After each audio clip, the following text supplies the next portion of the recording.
Ça paraît totalement fou, presque impossible à croire. Et pourtant, en plein cœur de l'Europe, mais aussi en Asie et en Afrique, des femmes sont encore mises en vente au grand jour. On les présente comme de futurs mariés, que l'on peut acheter comme une marchandise, à un prix fixé à l'avance. Ces marchés aux mariés, comme on les appelle, existent bel et bien. Et aujourd'hui, nous vous emmenons à la découverte de certains des marchés matrimoniaux les plus fascinants, les plus étranges et les plus dérangeants de notre époque. Notre première étape n'est pas très loin puisque nous restons en Europe. Plus précisément, dans le sud-est de la Bulgarie. Chaque printemps, traditionnellement lors de la fête orthodoxe de Saint-Thodor, un marché s'y tient, et il semble tout droit sorti d'une autre époque. Au marché traditionnel des mariés des Kalaïdji, une communauté rome chrétienne orthodoxe, des adolescentes et de jeunes femmes âgées d'environ 13 à 20 ans sont littéralement exposées au regard des autres. Elles portent souvent de longues robes en velours très colorées, richement décorées, beaucoup de maquillage et de nombreux bijoux. Elles dansent, rient et flirtent. Leur objectif est simple, paraître aussi belles que possible et attirer l'attention des jeunes hommes présents, afin que les parents de ces derniers les achètent pour leurs fils. Oui, vous avez bien entendu. Même en 2026, chez les Kalaïdji, les mariages sont encore arrangés exclusivement de cette manière.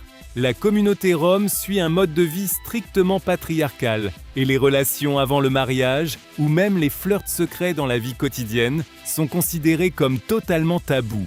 Le marché aux mariés est donc, dans les faits, le seul endroit socialement accepté où les jeunes peuvent en choisir un partenaire. Lorsqu'un jeune homme et une jeune femme se plaisent sur place, leur père ou les chefs de famille entament généralement aussitôt de rudes négociations financières autour du prix de la mariée. Certaines jeunes filles sont vendues pour environ 2500 € seulement, tandis que les mariées premium, c'est-à-dire des jeunes femmes jugées particulièrement belles, issues de familles respectées et possédant de nombreuses compétences utiles, peuvent coûter 10 000, 50 000 €, voire davantage. Et une fois l'accord conclu, la famille de l'homme repart généralement avec la jeune femme le jour même.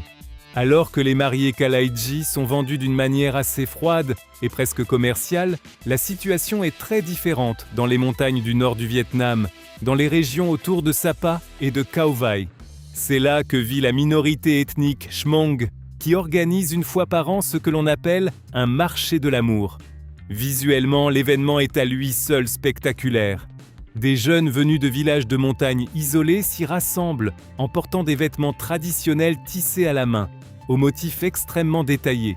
Ils jouent de la musique, soufflent dans des flûtes, dansent et échangent discrètement des chants d'amour. Au premier regard, on pourrait croire à une fête folklorique romantique.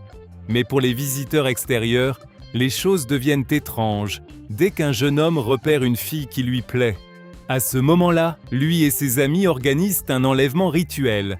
Les jeunes hommes guettent la jeune fille, puis l'entraînent jusqu'à la maison du prétendant. Même si aujourd'hui la jeune fille est presque toujours informée du projet à l'avance, la tradition exige qu'elle résiste pendant cet enlèvement de la mariée et crie bruyamment à l'aide.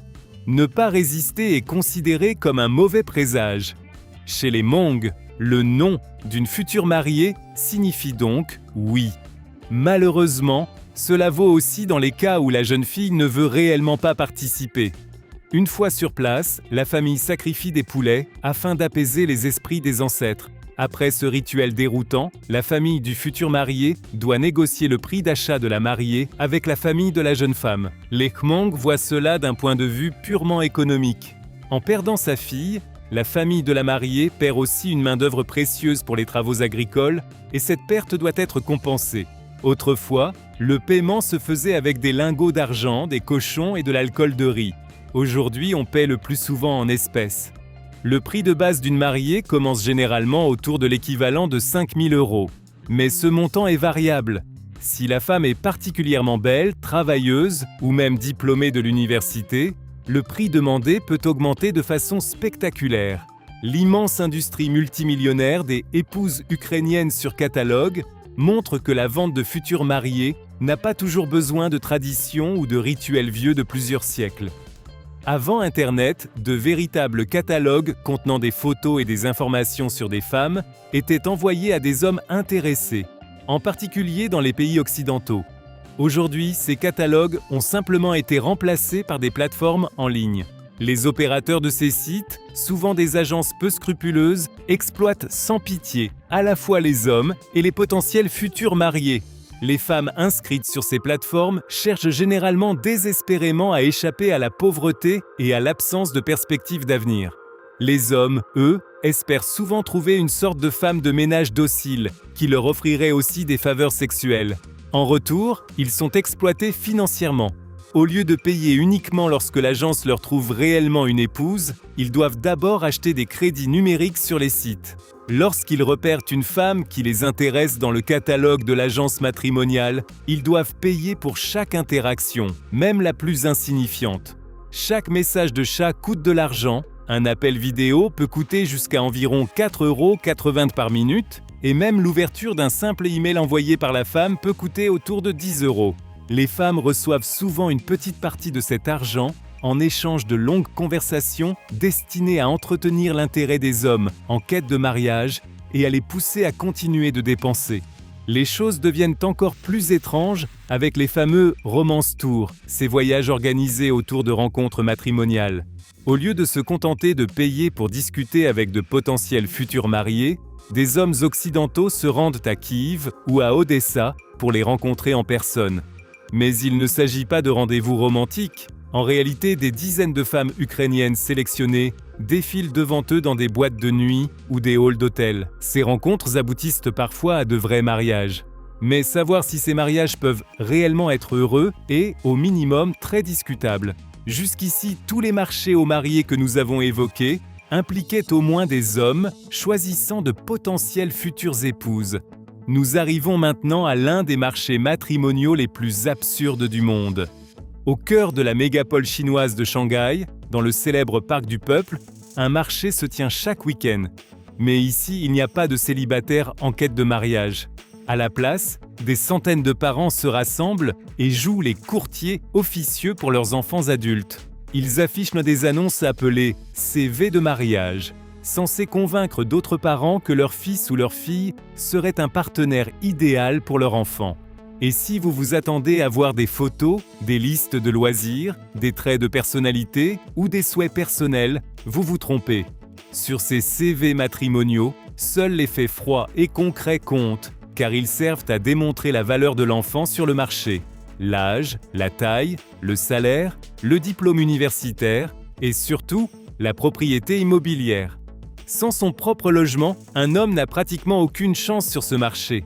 Lorsque deux parents trouvent des CV qui semblent compatibles, les documents sont échangés avec solennité, presque comme s'ils concluaient une fusion d'entreprises. Aussi étrange que cela puisse paraître, il y a derrière cette pratique une raison très sérieuse. Des décennies de politique de l'enfant unique en Chine ont conduit le pays à compter environ 34 millions d'hommes de plus que de femmes. Dans le même temps, les femmes très instruites subissent une énorme pression sociale. Toute femme encore célibataire à la fin de la vingtaine est impitoyablement qualifiée de Shengnu, que l'on pourrait traduire par femme laissée de côté. C'est par pure panique face à cette stigmatisation que les parents se rendent sur ce marché.